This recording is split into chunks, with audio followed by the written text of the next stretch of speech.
जय माता दी सभी को। हर हर महादेव।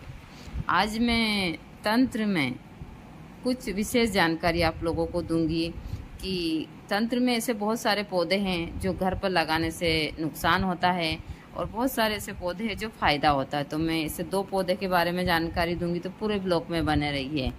दूसरा, मैं सभी को हमेशा बोलती हूँ कि आप अपने घर के ऊपर कुछ विशेष पौधे लगाकर अपने घर की भी सुरक्षा कर सकते हैं और अपने आप की भी कर सकते हैं। और सबसे ज़्यादा मैं महिलाओं को बोलती हूँ कि यदि महिलाएं इस क्षेत्र में, चाहे तंत्र मंत्र हो या फिर जड़ी बूटी हवन अनुष्ठान हो, इसमें आगे बढ़ती है तो जल्दी सफल होती है।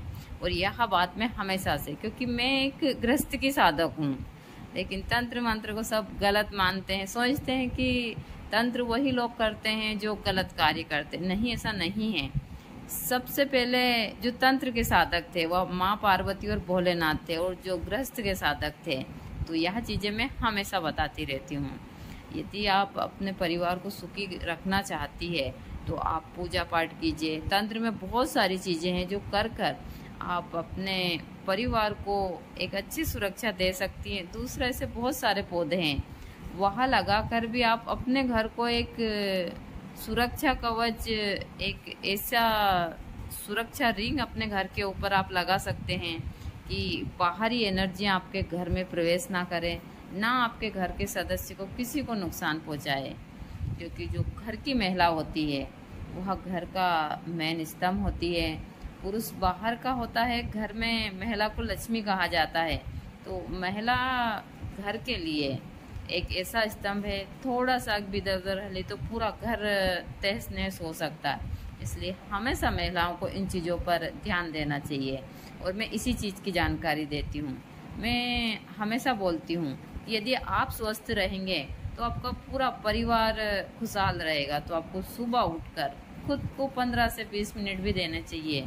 ध्यान, प्राणायाम, यह सारी चीज़ में आप ध्यान लगाते हैं तो आपका दिमाग स्ट्रोंग होता है, आपका मन, और आप सही निर्णय लेने की क्षमता रखते हैं। क्योंकि एक महिला का सही निर्णय लेना बहुत ज़रूरी है हर एक क्षेत्र में। पुरुष बाहर के होते हैं, बहुत सारी चीज़ें हैं जो हम सोचते हैं कि नहीं, हम दोनों हैं तो दोनों एक जैसे ही चलें, ऐसा कुछ नहीं है। हम महिलाओं को ज़्यादा, क्योंकि हमारे ऊपर डबल जिम्मेदारियां रहती है। हम परिवार का एक ऐसा स्तंभ होते हैं कि थोड़ा सा हिलने पर पूरा परिवार बर्बाद हो सकते हैं। हमारे बच्चे, पति, सब कुछ, यहाँ तक कि मायका वगैरह सब कुछ। तो हमको इन चीज़ों का बहुत ध्यान रखना चाहिए। तो आप सुबह ज़्यादा नहीं तो खुद को 15-20 मिनट दीजिए और ध्यान, प्राणायाम, यह सारी चीज़ें कीजिए। ध्यान करने से आपका दिमाग स्ट्रोंग होता है, प्राणायाम करने से आपका शरीर स्ट्रोंग होता है। दूसरा, जिस पौधे की मैं जानकारी देने जा रही हूँ, यदि आपके घर में शादी नहीं हो रही है, मांगलिक कार्य नहीं हो रहे हैं और बहुत सारी चीज़ों में रुकावट आ रही है, तो बुधवार के दिन आप अपने घर के मेन गेट के ऊपर हल्दी का पौधा लगाइए इस समय के ऊपर।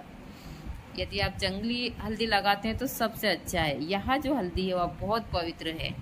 यह हल्दी आपकी बीमारियों में, दूसरा आपके घर की सुरक्षा में, बहुत धन प्राप्ति में, बहुत सारे चीज़ों में काम आती है। तो आप सारे लफड़े छोड़ते हुए आप अपने घर के ऊपर इस पौधे को बुधवार के दिन लगा लीजिए। शुक्ल पक्ष में लगाते हैं तो सबसे अच्छा होता है। तो आप बुधवार के दिन शुक्ल पक्ष में एक हल्दी का पौधा अपने घर के ऊपर लगाइए।